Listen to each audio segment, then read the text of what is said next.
الحمد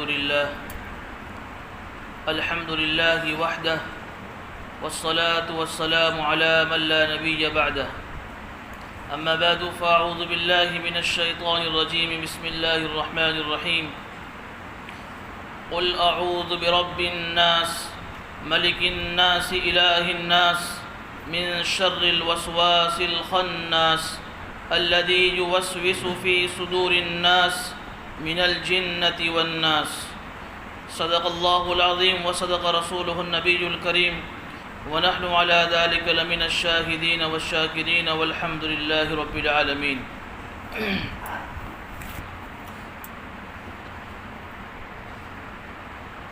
محترم بھائیو، دوستو، بزرگوں، گزشتہ مجلس میں آپ حضرات کے سامنے یہ بات آئی تھی کہ سورہ ناس اور سورہ فلق یہ دونوں صورتیں ایک ساتھ نازل ہوئی، جو قرآن کریم میں سب سے آخری دو صورتیں ہیں، اور اس کا شان نزول بھی بتایا گیا تھا کہ یہ دونوں صورتیں کیوں نازل ہوئی. جب اللہ کے نبی صلی اللہ علیہ وسلم پر لبید ابن عاصم جو یہودی تھا، اس نے اور اس کی بیٹیوں نے مل کر جب جادو کیا، تو اس جادو کے توڑ اور جادو کے علاج کے طور پر یہ دو صورتیں اللہ نے اپنے نبی پر بذریعہ وحی نازل فرمائی. کہ جب یہ دو صورتیں نازل ہوئی تو اللہ کے نبی صلی اللہ علیہ وسلم ایک ایک آیت پڑھتے جاتے تھے، اور کمان کی تانت پر جس میں 11 گریں لگی تھی، ایک آیت پڑھتے ایک گرہ کھلتی جاتی تھی، یہاں تک کہ 11 آیتیں پڑھی اور 11 گریں کھل گئی اور جادو کا توڑ ہو گیا. اس میں گزشتہ ہفتے سورہ فلق کے متعلق کچھ باتیں آپ کے حضرات کے سامنے بیان کی تھی، جس کا ترجمہ یہ ہے کہ نبی جی آپ کہیے کہ میں صبح کے رب کی پناہ مانگتا ہوں.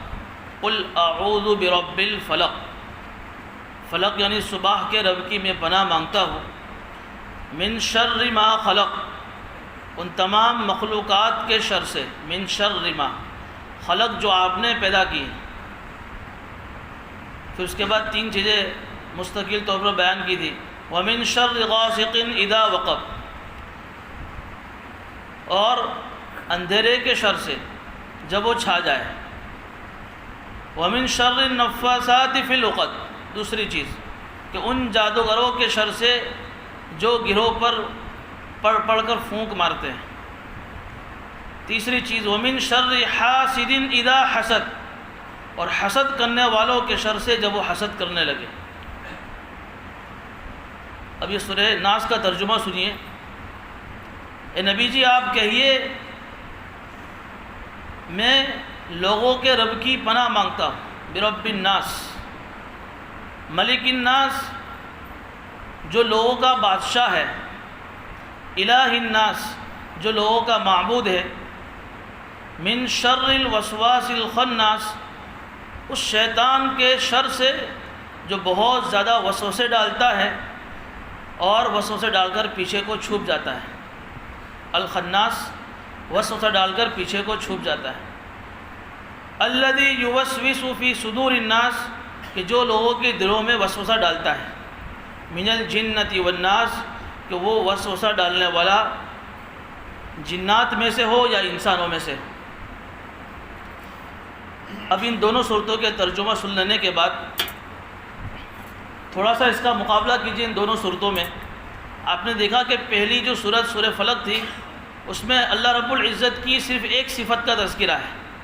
قل اعوذ برب الفلق، کہ میں صبح کے رب کی پناہ مانگتا ہوں. یہ اللہ کی ایک صفت، اس کی تشریح گزشتہ ہفتہ آ چکی. اللہ کی ایک صفت کا تذکرہ کرنے کے بعد 3 چیزوں سے پناہ مانگی گئی. ایک رات کے اندھیرے سے، اور ایک جادوگروں کے شر سے، اور ایک حسد کرنے والے کے شر سے. اس کے بالمقابل سورہ ناس میں آپ ذرا دیکھیے، یہاں اللہ رب العزت کی 3 صفتوں کا تذکرہ ہے. برب الناس لوگوں کے رب، ملک الناس جو لوگوں کا بادشاہ ہے، الہ الناس جو لوگوں کا معبود بھی ہے. 3 صفت بیان کی اور صرف ایک چیز سے پناہ مانگی گئی. من شر الوسواس الخناس، کہ اس شیطان کے شر سے جو وسوسہ ڈال کر پیچھے کو چھپ جاتا ہے. یعنی سورہ فلق میں اللہ کی ایک صفت بیان کر کے 3 چیزوں سے پناہ مانگی گئی، اور سورہ ناس میں 3 صفتوں کو بیان کر کے صرف ایک چیز سے پناہ مانگی. اس کی وجہ یہ ہے کہ سورہ فلق میں جن دشمنوں کا تذکرہ کیا ہے جو انسانوں کو تکلیف پہنچاتے ہیں، وہ دشمن وہ ہے جو انسان کی دنیا کو خراب کرتے ہیں، جو انسان کی دنیا خراب کرتے ہیں. انسان کی دنیا سے آگے وہ کچھ نہیں کر سکتے. اور اس کے لیے اللہ کی ایک صفت کافی ہے، برب الفلق، کہ بس اللہ کے صبح کے رب کی پناہ میں آ جائیے. اللہ ان دنیا کے اندر جو تکلیف پہنچانے والے جو دشمن ہے، اللہ اس سے انسان کی حفاظت کرے.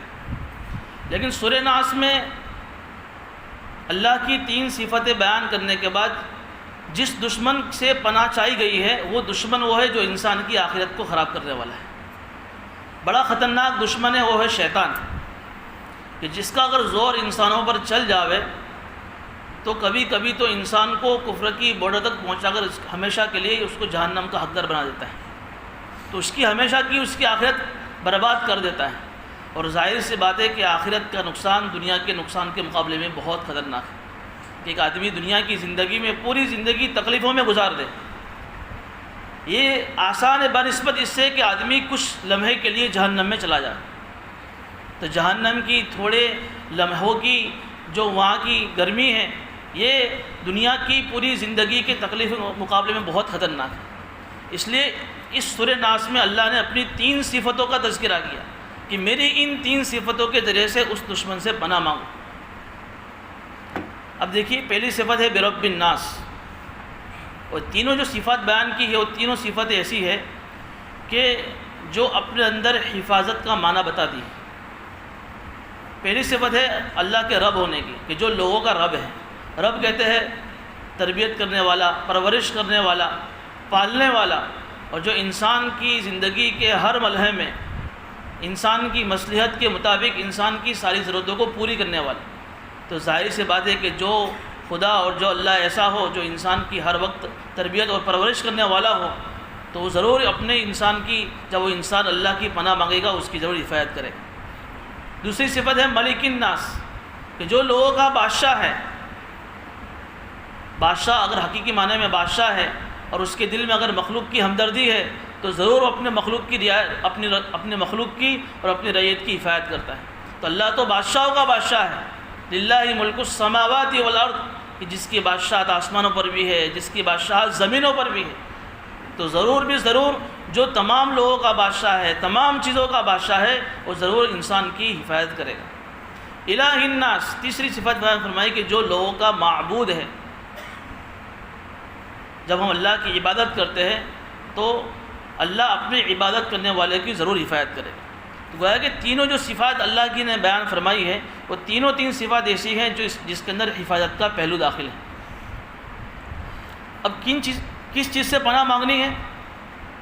کہ من شر الوسواس الخناس، اس شیطان کے شر سے جو وسوسہ ڈالنے والا ہے، الخناس، اور وسوسہ ڈال کر پیچھے کو چھپ جاتا ہے. دیکھیے، الوسواس کا جو لفظ ہے یہ مصدر ہے عربی زبان میں، جو اس میں فاعل کے معنی میں ہے، جس میں مبالغہ مقصود ہے، یعنی بہت زیادہ وسوسہ ڈالنے والا.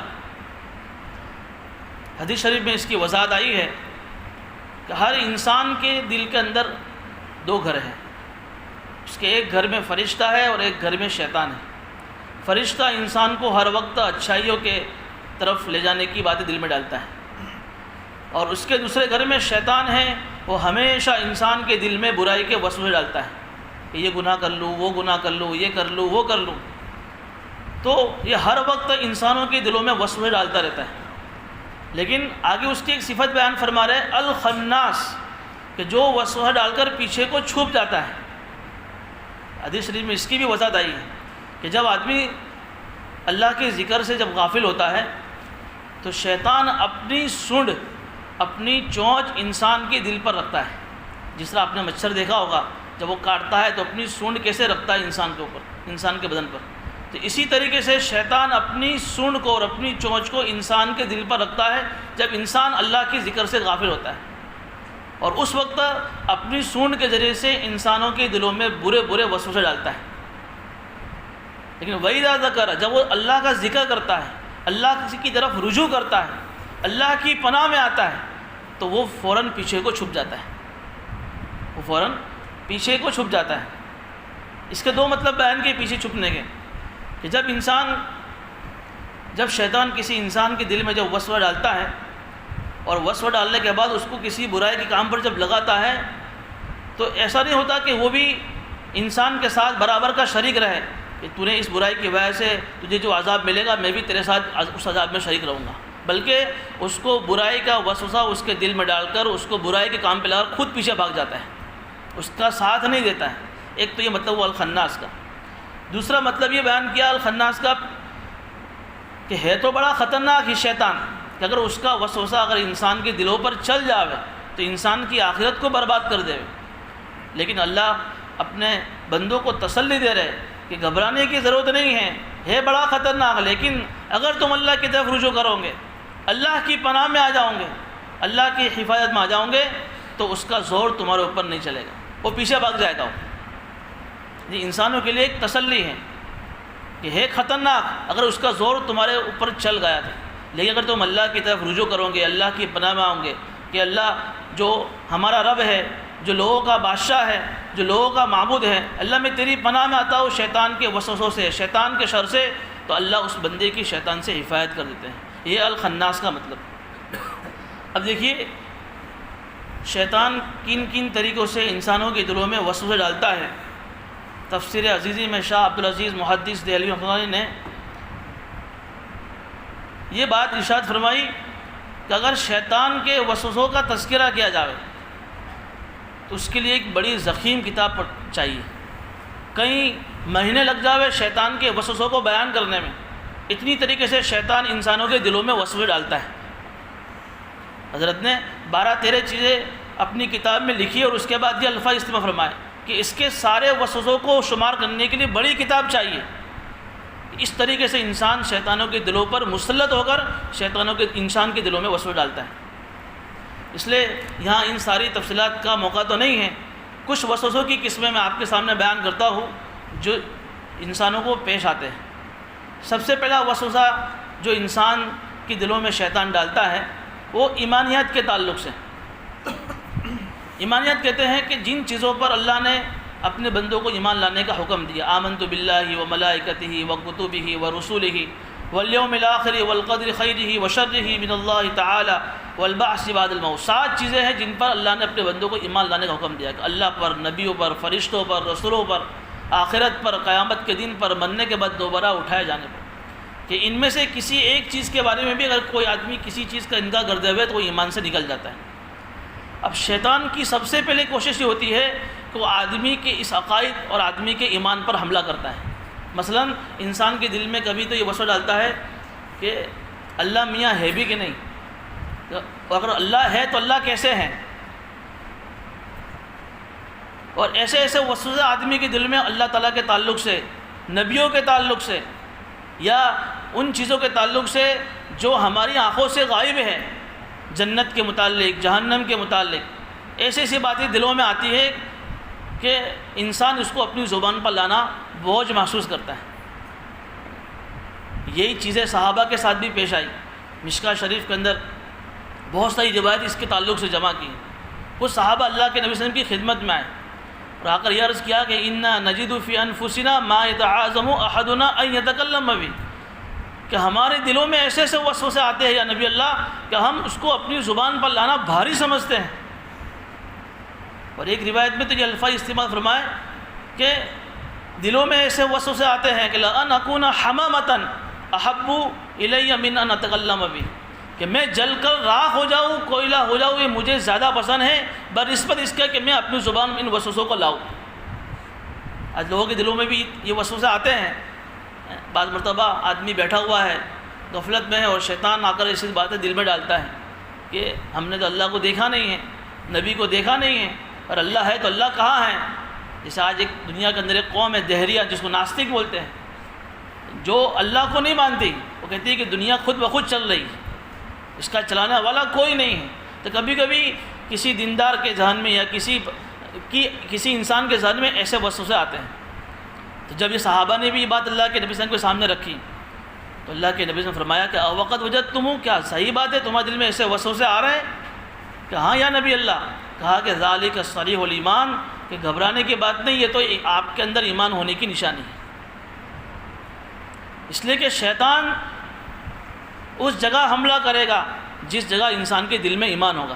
کافر کے پاس جیسے کافر کے دل میں ایسے وسوسے نہیں آئیں گے، وہ تو پہلے سے اللہ کی رحمت سے مایوس ہے، وہ تو پہلے سے ہی اس کی ٹیم کا آدمی ہے، وہ اسی جگہ جائے گا جس کے دل میں ایمان ہے۔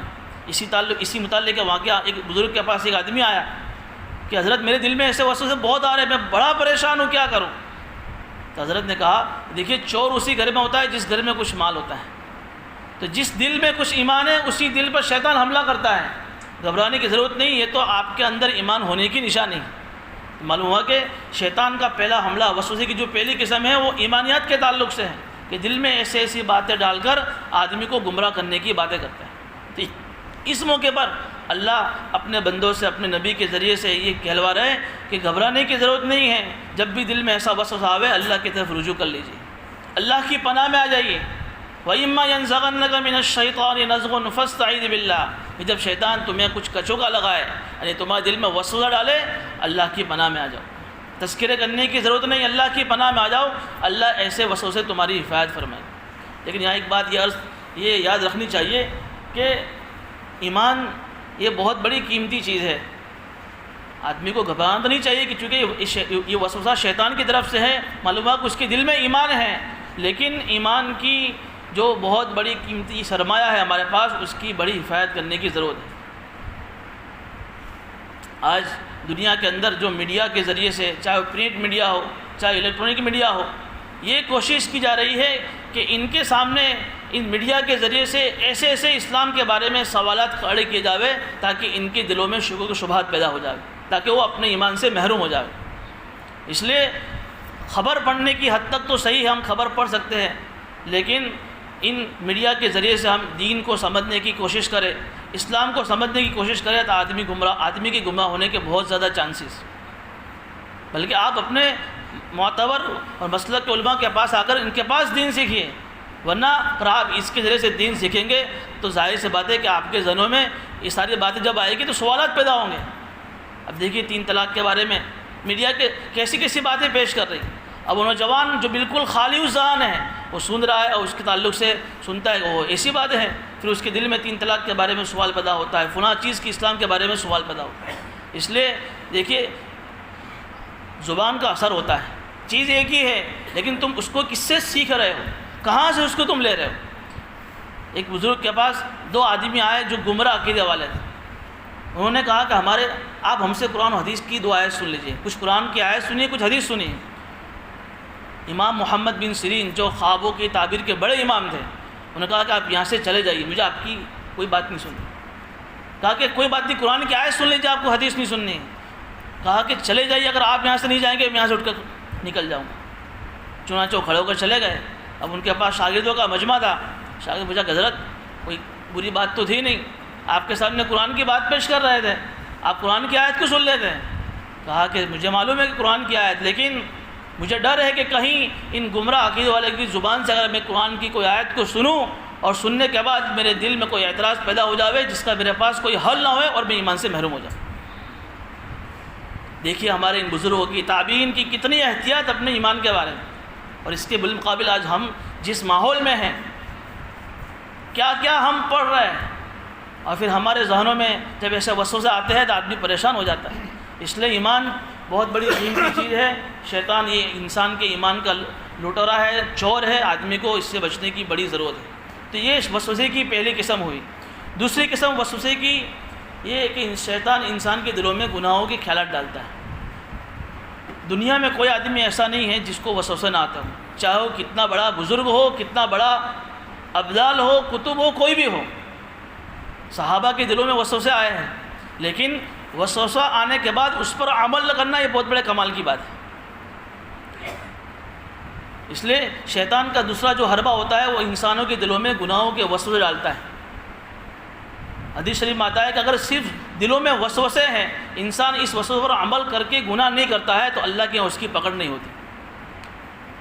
بعض لوگ کہتے ہیں کہ ہمارے جیسے ایک آدمی جا رہا ہے بازار کے اندر، کسی غیر محرم کی اوپر نگاہ پڑ گئی دل کے اندر، اس کو لذت کا دیکھنے کے دل میں خیال آ گیا، زنا کرنے کا خیال پیدا ہو گیا، یا مجلس میں بیٹھا ہے کسی کے تعلق سے غیبت کا خیال پیدا ہو گیا، یعنی ہر موقع پر کچھ نہ کچھ خیال اس کے دلوں میں آتے رہتے ہیں۔ تو اس تعلق سے بھی یہ ہمیں ہدایت دی گئی کہ ایسے موقع پر اس وسوسے کی طرف توجہ کیے بغیر اللہ کی طرف رجوع کر لو، اللہ کی پناہ میں آ جاؤ۔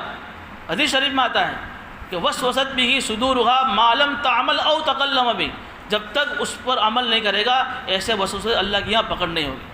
لیکن ایسے وسوسے دلوں میں نہ آئے، اس کے لیے آدمی کو ایسے ماحول میں رہنا پڑے گا، یا ایسا ماحول بنانا پڑے گا جو نورانی ماحول ہو، جو پاکیزہ ماحول ہو، جس کی برکت سے آدمی کے دلوں میں اچھے خیالات آئیں۔ تو یہ شیطان کے وسوسے کی دوسری قسم ہے کہ وہ گناہوں کے خیالات دلوں میں ڈالتا ہے۔ تیسری قسم شیطان کے وسوسے کی وہم کے تعلق سے انسانوں کے دلوں میں وسوسے ڈالتا ہے۔ جیسے آدمی کو وہم کی بیماری پیدا ہو جاتی ہے، اب وضو کرنے بیٹھا ہے، گھنٹہ گھنٹہ وضو کر رہا ہے، بار بار ہاتھ دھو رہا ہے، منہ دھو رہا ہے، پیر دھو رہا ہے، ایک ایک گھنٹے تک وضو کر رہا ہے، چونکہ اس کے دل میں ایک وہم پا گیا میرا وضو ہوا نہیں ہے۔ بہت سارے لوگ ایسے ہوتے ہیں۔ شیطان یہ وہم کی بیماری وضو کے اندر اس لیے پیدا کرتا ہے کہ کب تک انسان اس کا مقابلہ کرے، ظاہر ہے کہ تھک جائے گا کہ بھئی ایک ایک گھنٹہ تک میں وضو کروں گا، میرا تو ہاتھ مکمل ہوتا ہی نہیں ہے، میرا تو وضو مکمل ہوتا ہی نہیں، تو انسان تھک ہار کر نماز اور وضو کو چھوڑ دے گا۔ کبھی نماز کے سلسلے میں وسوسے ڈالتا ہے کہ میری نماز ہی نہیں ہوئی، پاکی ناپاکی کے وسوسے دلوں میں آتے ہیں۔ جیسے اللہ کے نبی صلی اللہ علیہ وسلم کے زمانے میں ایک آدمی اللہ کے رسول کی خدمت میں آیا کہ نبی اللہ، میرے دل کے اندر جب میں نماز پڑھنا شروع کرتا ہوں تو مجھے لگتا ہے کہ میری نماز ٹوٹ گئی، یعنی میری ریح خارج ہو گئی، چونکہ اس کے دل میں ایک یہ وہم تھا کہ میں جب بھی نماز شروع کرتا ہوں میری ریح خارج ہو جاتی ہے۔ تو اللہ کے نبی صلی اللہ علیہ وسلم نے اس کا علاج کیا بتایا کہ جب تک تو اس ریح کی آواز نہ سنے یا تجھے اس کی بدبو محسوس نہ ہو تب تک تیری نماز نہیں ٹوٹے گی۔ حالانکہ ایسی بات نہیں ہے، بعض مرتبہ آدمی کو ریح خارج ہوتی ہے تو آواز نہیں نکلتی، بدبو بھی محسوس نہیں ہوتی، لیکن ریح نکلتی ہے۔ لیکن یہ اس وہمی شخص کا علاج اللہ کے نبی نے بتایا کہ اس کی طرف التفات مت کرو، اور آپ اس کی طرف التفات کریں گے تو شیطان یہ آپ کو نماز پڑھنے نہیں دے گا۔ ایک بزرگ وضو کر رہے تھے، پورا مکمل وضو ہو گیا، وضو کرنے کے بعد مسجد کے اندر کے حصے میں آئے، دل میں وسوسہ آیا کہ میری ایک داہنے ہاتھ کی کوہنی خشک رہ گئی، چلو ٹھیک ہے میں اس کو دھو لیتا ہوں۔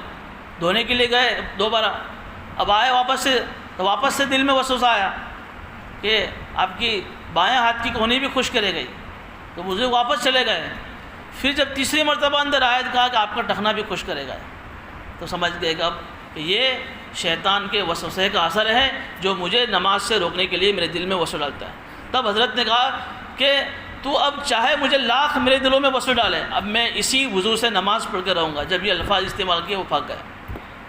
تو بعض مرتبہ یہ وہم کی بیماری آدمی کے دل میں پیدا کر دیتا ہے، جس کی وجہ سے، اور یہ وہم آدمی کے دلوں میں اس لیے آتا ہے کہ آدمی اس وہم پر عمل کرنا شروع کر دیتا ہے۔ حالانکہ اس کا علاج بتایا کہ اس کی طرف توجہ مت کرو، اس کی طرف التفات ہی مت کرو، اپنے ذہن کو ڈائیورٹ کر دو، اور آپ اس کو سوچیں گے، اس کے بارے میں اس پر عمل کرو گے تو پھر آپ کے ذہن میں وہم کی بیماری پیدا ہو جائے گی۔ بعض مرتبہ بعض لوگوں کے دلوں میں وہم کی بیماری ایسے بھی ہوتی ہے کہ ان کی زندگیاں اجیرن بن جاتی ہیں۔ بیوی کے تعلق سے دل میں وہم پیدا ہو گیا کہ میری وفادار ہے کہ نہیں، خود بھی پریشان ہے، بیوی کو پریشان کر رہا۔ بعض مرتبہ دلوں میں ایسا بہت سارے لوگ آتے ہیں کہ زبان پر ایسا لگ رہا ہے کہ میں گویا کہ اپنی بیوی کو طلاق بول رہا ہوں، حالانکہ بول نہیں رہا ہے، لیکن شیطان کے وسوسے کا تصرف کا یہ اثر ہوتا ہے کہ نہیں ہونے کے باوجود بھی اس کے دلوں میں وہم ڈال رہا ہے کہ تو اپنی زبان سے اپنی بیوی کو طلاق بول رہا ہے کہ کیا میری طلاق ہو گئی، اور آدمی اسی میں کھویا رہتا ہے، اس کی زندگی پریشان ہو جاتی ہے۔ اس کا علاج بتایا کہ شیطان یہ تمہارا ایمان کا چور ہے، تمہارا کھلا دشمن ہے، یہ شیطان کے تصرف کا اثر ہے۔ تم ایسے موقع پر اللہ کی پناہ میں آ جاؤ، فوراً یہ صورت پڑھ لو، فوراً اعوذ باللہ من الشیطان الرجیم پڑھ لو، فوراً اللہ کی طرف رجوع کر لو، اللہ کا کچھ ذکر کر لو، شیطانی وساوس کے تم شکار نہیں بنو۔ اگر تم اس کی طرف التفات کرو گے تو پھر تم اس پر عمل کر بیٹھو گے اور تمہاری زندگیاں پریشانی میں مبتلا ہو جائے گی۔ بعض مرتبہ شیطان کے وسوسے کی قسم یہ کہ بے موقع وسوسہ آتا ہے۔ جیسے جب اذان ہوتی ہے نا تو شیطان بالکل دور بھاگ جاتا ہے، چونکہ اذان ایک بہت بڑی دعوت ہے، اور اذان کے تعلق سے حدیث میں آتا ہے کہ جو بھی انسان اذان سنتا ہے قیامت کے دن وہ اس کی گواہی دے گا۔ تو شیطان نہیں چاہتا کہ میں اس اذان کی گواہی دوں، تو بہت دور تک بھاگ جاتا ہے. جب اذان ختم ہوتی ہے واپس آ جاتا ہے. پھر جب اقامت شروع ہوتی ہے، چونکہ اقامت بھی اذان ہی کی ایک قسم ہے، تو واپس سے شیطان بھاگ جاتا ہے. پھر جب اقامت ختم ہو جاتی ہے، جب نماز شروع ہوتی ہے، تو شیطان انسان کے دل پر آ کر بیٹھ جاتا ہے، اور انسان کے دلوں میں اذکر قضا حدیث میں آتا ہے، اللہ کے نبی فرماتے ہیں کہ ایسی ایسی باتیں یاد دلاتا ہے جو اس کو نماز سے پہلے یاد نہیں آتی. عجیب عجیب چیزیں یاد آتی ہیں نماز میں، پتہ نہیں آدمی کہاں کہاں گھوم رہا ہے. اذان نماز شروع ہے اور آدمی کے دلوں میں یہ بے موقع وسوسہ، دکان پہنچ گیا، کبھی بیوی کے پاس پہنچ گیا، کبھی دوستوں کے پاس پہنچ گیا. تو دکان کے متعلق خیال کرنا، بیوی کے پاس بیٹھنا، کوئی گناہ کی بات نہیں ہے، لیکن بے موقع وسوسہ ہے. نماز کی جگہ نہیں ہے وسوسے کی، لیکن شیطان انسان کی نماز کو خراب کرنے کے لیے بے موقع وسوسہ ڈالتا ہے. لیکن اس میں کچھ ہماری بھی کچھ کوتاہیاں ہیں. دیکھیے نماز کا ایک شیڈیول ہے، ایک نماز کی ایک ترتیب ہے کہ جب اذان ہوئی تو اذان سے پہلے آدمی وضو سے فارغ ہو جاوے، پھر اس کے بعد نماز سے پہلے کی سنتیں ہیں، ان سنتوں کا اہتمام کریں. اس کے بعد پھر فرض نماز میں امام کے ساتھ شریک ہوئے. نماز کی ایک ترتیب ہے کہ پہلے استنجا کر لے، اچھی طریقے سے فارغ ہو جاوے، پھر اچھی طریقے سے وضو کرے، پھر نماز سے پہلے کی سنتیں پڑھے، پھر نماز شروع کرے. تو انشاءاللہ ایسے نمازوں میں خیالات نہیں آتے. لیکن آج ہماری جو ترتیب بالکل الٹی ہے. اذان ہوئی، ابھی تو 15 منٹ باقی، اب 5 منٹ 2 منٹ باقی ہے، اپنے کاروبار سے یا گھر سے کہیں سے بھی بھاگتے بھاگتے مسجد میں آ رہے اور استنجے میں گئے. استنجے کے اندر بھی جو ہے پیشاب مکمل ہوئی نہیں ہوئی، پانی ڈال کر نکل گئے. آپ سنیے، فقہا فرماتے ہیں مستقل ایک مسئلہ ہے یہ کہ آدمی اگر پیشاب کرنے کے لیے استنجے میں گیا اور اس نے مکمل پیشاب ہوئی، کچھ قطرے باقی رہ گئے، پانی ڈال دیا، فرمایا کہ وہ آدمی ناپاک ہو گیا. چونکہ مسئلہ لکھا ہے استبرا کرنا واجب ہے. جب تک پیشاب کے قطرے آدمی کی پیشاب کی نالی سے نہ نکل جاوے تب تک اس کو پانی نہیں ڈالنا چاہیے. اگر ایک قطرہ بھی باقی رہ گیا اور اس پر پانی ڈال دیا تو پورا بھاگ ناپاک ہو گیا. اب وہاں سے ہی شیطان کے وسوسے شروع، چونکہ ناپاکی آپ کے بدن پر لگ گئی اور شیطان بڑا چٹوریا ہے، اس کو گندگی بڑی پسند ہے. آپ نے استنجے خانے سے ہی شیطان کو ساتھ میں لے لیا، گندگی ساتھ میں آ گئی آپ کی. اب اسی حال میں آپ مسجد میں آ رہے ہیں، اب وضو ہو رہا ہے. اب دیکھیے وضو میں کیا ہو رہا ہے، نل کھول دیا، پانی آپ کا فل چالو ہے. فقہا فرماتے ہیں کہ اگر آدمی اپنے گھر پر وضو کرتا ہے اور اپنے گھر پر وضو میں فضول خرچی کرتا ہے، حد سے زیادہ پانی بہاتا ہے، تو مکروہ تحریمی ہے. اور مسجد میں جو وقف ہے، جو اللہ کی ملکت میں ہے، مسجد میں اگر وضو میں پانی زیادہ بہاتا ہے تو یہ حرام ہے، حرام. اب ظاہر سی بات ہے کہ اتنا سارا پانی بہایا وضو میں، 10 لیٹر 20 لیٹر، نل چالو ہے، آدمی مسواک کر رہا ہے، کلی کر رہا ہے، ناک میں پانی ڈال رہا ہے، 3 مرتبہ منہ دھو رہا ہے، اور آدمی بار بار نل چالو ہے اس کا. تو یہ جو پانی جو بہ رہا ہے، جو ویسٹیج جو ہو رہا ہے، جو زیادہ بہ رہا ہے، صرف پیسوں میں فضول خرچی نہیں، یہ پانی کی فضول خرچی. مسجد کے پانی سے ایسا وضو کرنا حرام ہے، اور گھر کا پانی ہے تو مکروہ تحریم ہے. اب وہاں سے گندگی لے کر آیا، مسجد میں حرام پانی سے وضو کیا، اب پھر نماز شروع کرے گا تو اسی نماز میں کہاں سے دھیان لگے. تو یہ نماز کا جو شیڈول ہے وہ ہم نے بگاڑ دیا ہے. پھر جب نماز شروع ہوتی ہے تو نماز شروع کرنے سے پہلے کی جو سنتیں ہیں وہ سنتوں کا اہتمام نہیں. وہ سنتیں اس لیے رکھی گئی ہیں تاکہ آدمی اپنی دنیا سے کٹ جاوے اور سنتیں پڑھ کر اس کا دھیان اللہ کی طرف متوجہ ہو جاوے، تاکہ فرض نماز میں اس کی حاضری اچھی طریقے سے لگے. اس لیے اس شیڈول کے ساتھ اگر نماز پڑھیں گے تو پھر شیطان کے وسوسے دلوں میں آنے ہی آنے.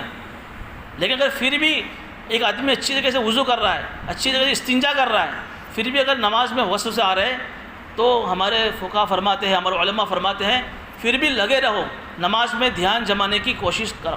ایک ہی دن میں آدمی کی نماز ایسی نہیں بن جائے گی جیسے ہمارے صحابہ کی نمازیں.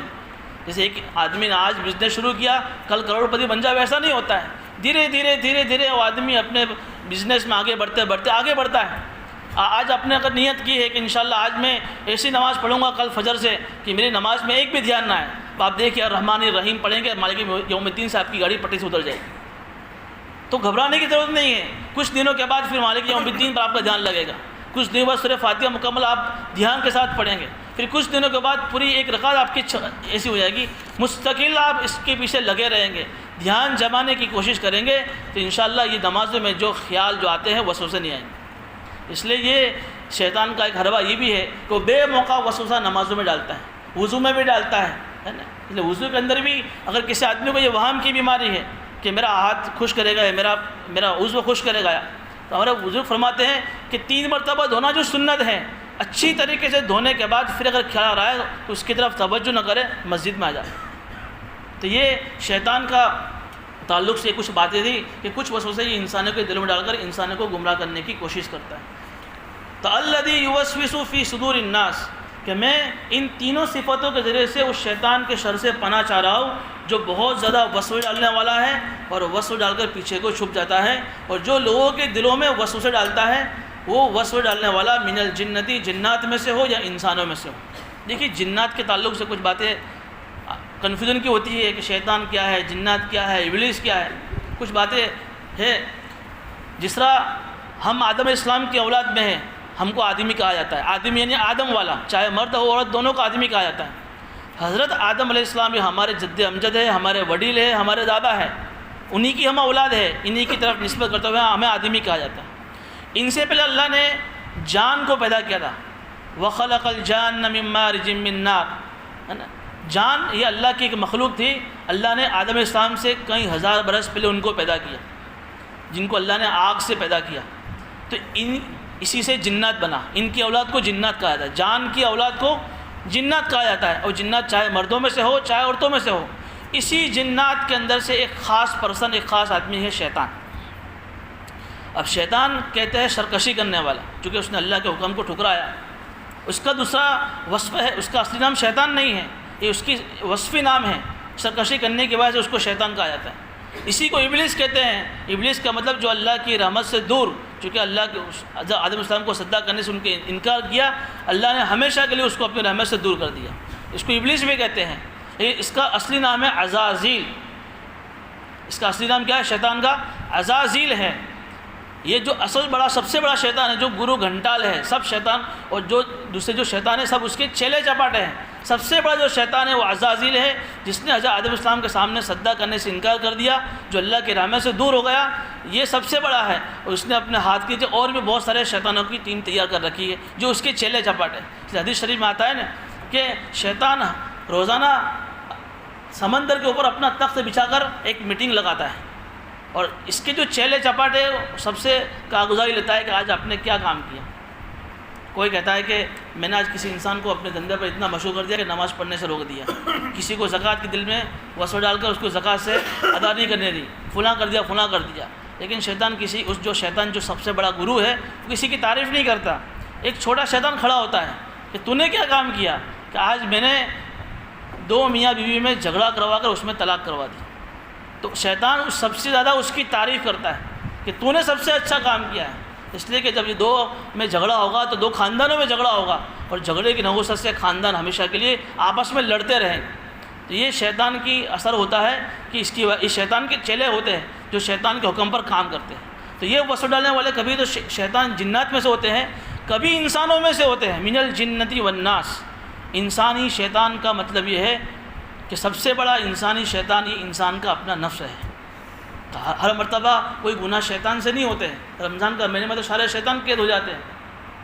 تو اس وقت جو گناہ ہوتے ہیں وہ آدمی کے جو انسانی شیطان جو آدمی کا نفس ہے وہ آدمی کو گناہ کرواتا ہے. اس کی اپنی چاہتوں کی وجہ سے، چوچلوں کی وجہ سے آدمی اللہ کے حکم کو چھوڑ کر گناہ کرتا ہے.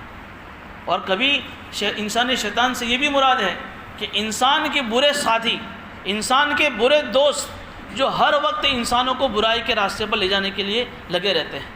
اس حدیث شریف میں اللہ کے نبی صلی اللہ علیہ وسلم نے ہمیں دعا سکھائی، اللہم انا نعوذ بک من صاحب السوء، کہ اللہ کی پناہ مانگو برے دوست کی شر سے جو تمہیں برائی کی طرف لے جانے والا ہے. تو جو ہمیں جنات کو تو ہم دیکھ نہیں سکتے ہیں، جو چھپ کر انسانوں کے دلوں میں وسوسہ ڈالتے ہیں، لیکن انسانی قسم پہ جو شیطان ہوتے ہیں وہ ظاہر میں آ کر، جس کو ہم اپنی آنکھوں سے دیکھتے ہیں، وہ انسانوں کے دلوں میں ایسی میٹھی میٹھی باتیں ڈال کر انسانوں کو سیدھے راستے سے ہٹا کر، گمراہ راہ حق سے ہٹا کر، اور اس راستے پر جو راستہ گمراہی والا ہے اس پر چلاتے ہیں. تو اس سے بھی اللہ کی پناہ مانگی گئی کہ چاہے وہ وسوسہ ڈالنے والا جناتوں میں سے ہو چاہے انسانوں میں سے ہو. معلوم ہوا اس صورت کے ذریعے سے کہ چاہے وہ دشمن ہمارے وہ ہو جو ہماری دنیا کو خراب کرنے والا ہو، چاہے وہ دشمن ہو جو ہماری آخرت کو خراب کرنے والا ہو. بہرحال دشمن کوئی بھی ہو، اس دشمن کی حفاظت کا ایک واحد ذریعہ یہ ہے کہ اللہ کی پناہ میں آ جاؤ، اللہ سے مدد مانگو اور اللہ سے دعا کرو. دیکھیے میں ایک بات یہ کہہ رہا ہوں کہ آج ہمارے معاشرے میں تعویذ کا رواج بہت زیادہ چل گیا ہے. کوئی پریشانی آئی مولوی صاحب تعویذ دے دو، مولانا تعویذ دے دو. ہر بیماری کا حل آج ہم نے تعویذ میں چھپا رکھا ہے، ہم سمجھ رہے ہیں۔ اور خاص طور پر ہماری گھروں کی عورتیں خواتین، جن کے دلوں میں تو اور بہت زیادہ تعویذ کے بارے میں یہ چیز آ گئی۔ یہاں اللہ کے قسم کیا حل بتا رہے ہیں، اس 2 صورتوں کے ذریعے سے کیا پیغام دیا جا رہا ہے کہ کوئی بھی پریشانی ہوئے اللہ کی پناہ میں آ جاؤ، اللہ کی طرف رجوع کرو، اللہ سے دعا کرو۔ حدیث شریف میں آتا ہے کہ جو کوئی بھی مسئلہ ہو، کوئی بھی حالات ہوئے، صلاۃ حاجت پڑھو، 2 رکعت حاجت کی نماز پڑھو، پھر اللہ سے دعا کرو، اللہ تمہاری اس دعا کو ضرور قبول کرے گا۔ کہ اللہ نے زہر پیدا کیا ہے تو زہر کی دوا بھی بنائی ہے۔ شیطان انسان کا ایک زہریلا دشمن ہے، اس سے بچاؤ کی اللہ نے تدبیریں بنائی ہیں، لیکن تدبیر وہ نہیں جس کو آج ہم نے سمجھ رکھا ہے۔ آپ دیکھیے پوری زندگی اللہ کے نبی صلی اللہ علیہ وسلم نے ایک بھی تعویذ کسی کو نہیں دیا، پوری زندگی نہیں دیا کسی کو ایک بھی تعویذ۔ آپ بتا دیجیے کسی بھی حدیث کے ذریعے سے نہ کسی صحابی کو اس کا حکم دیا۔ ہاں بعض بات کے صحابہ نے کچھ ایسے لوگوں کو کہ جو پڑھنا نہیں جانتے تھے ان کو کچھ تعویذ لکھ کر دی قرآنی آیات یا احادیث کے ذریعے سے، تاکہ وہ پڑھ نہیں سکتے تو اس کو اپنے بازوں پر یا اپنے گلے میں باندھ لے ہوئے تاکہ اس کی حفاظت ہو جائے۔ اللہ کے سامنے اپنی زندگی میں جھاڑ پھونک کیا ہے، دم کیا ہے۔ کبھی کوئی بیمار ہو گیا، اپنے نواز سے بیمار ہو گئے تو نوازوں پر دم کر کے ان پر پھونک مار دی، کہ کوئی ایسا آدمی آ گیا بیمار ہو گیا یا نبی میں بیمار ہو گیا، اس پر دم کر کے اس پر پھونک مار دیا، لیکن کسی کو تعویذ نہیں دیا۔ اس لیے تعویذ یہ کوئی ہماری بیماری کا حل نہیں ہے۔ میں یہ نہیں کہتا ہوں کہ حرام ہے، چونکہ بعد کے صحابہ نے ایسے لوگوں کو تعویذ بنا کر دیا ہے جو پڑھ نہیں سکتے تھے، تاکہ وہ پڑھ نہیں سکتے تو کم از کم وہ قرآنی آیت یا وہ ایسی چیزیں جو اسلام کے رولز کے خلاف نہ ہو، ایسی چیزیں لکھ کر دی ہو تاکہ انسان کی حفاظت ہو جائے۔ تو تعویذ جائز ضرور ہے، لیکن تعویذ میں کوئی ثواب نہیں ہے، کوئی عبادت نہیں ہے۔ اس لیے فقہاء نے مسئلہ لکھا ہے کہ ایک آدمی قرآن کی تلاوت اس لیے کر رہا ہے کہ میرا فلاں کام ہو جائے، کہ بھئی فلاں مولانا نے وظیفہ دیا ہے روزی میں برکت کا، یا میرا کوئی کام بگڑ گیا اس کی برکت کا وہ کام بن جاوے، اس کا مجھے ایک وظیفہ دیا ہے، قرآن کی آیت دی ہے۔ فقہاء فرماتے ہیں کہ اگر دنیاوی کسی غرض کے خاطر کوئی آدمی قرآن کی تلاوت کر رہا ہے اس کو اس کا ثواب نہیں ملے گا۔ جائز ضرور ہے لیکن اس پر وہ عبادت نہیں ہے، قرآن کی تلاوت، اس ذکر پر، اس قرآن کی تلاوت پر ثواب نہیں ملے گا۔ لیکن ایک آدمی تعویذ کے چکر میں نہ پڑتے ہوئے ایسے حالات میں اللہ کی طرف رجوع کر کے اللہ سے دعا مانگ رہا ہے اور یہ کہہ رہا ہے کہ اللہ میرے اوپر یہ قرضہ ہے، میرے اوپر یہ حالات ہے، اس کے ہر جملے پر اللہ اس کو ثواب دے گا، چونکہ دعا پوری کی پوری عبادت ہے، چاہے آپ اس کو اپنی زبان میں مانگ رہے ہیں، وہاں آپ قرآن کی تلاوت کر رہے ہیں لیکن آپ کو اس کو اجر نہیں ملے گا۔ تو آج ہمارے معاشرے میں اس کا رواج بہت زیادہ ہو رہا ہے کہ بس چونکہ تعویذ میں آسان ہے، کچھ کرنا نہیں پڑتا ہے، گلے میں باندھ لیا، ہاتھ میں پیر لیا ہے، کر لیا، اور آدمی سمجھتا ہے کہ میرا کام ہو جائے گا۔ اس لیے یہ قرآن کی تفسیر کا مقصد بھی یہی ہے، کسی بھی ہمارے کانوں کی لذت کے لیے نہیں ہے، بلکہ اس میں جو ہمارے لیے اسباق ہے، جو ہدایت کے سامان ہیں، ہم اس کو سننے کے بعد اس کو اپنی زندگیوں میں داخل کریں، اور ہمارے ساتھ جب کوئی ایسا مسئلہ پیش آ جاوے تو ہم اللہ کی طرف رجوع کریں۔ انشاءاللہ اللہ اس کے برکت سے اللہ ہمیں اپنے امن و امان میں رکھے گا اور اللہ ہماری حفاظت فرمائے گا۔ کریں گے انشاءاللہ۔ اللہ پاک ہمیں ان باتوں پر عمل کی توفیق عطا فرمائے۔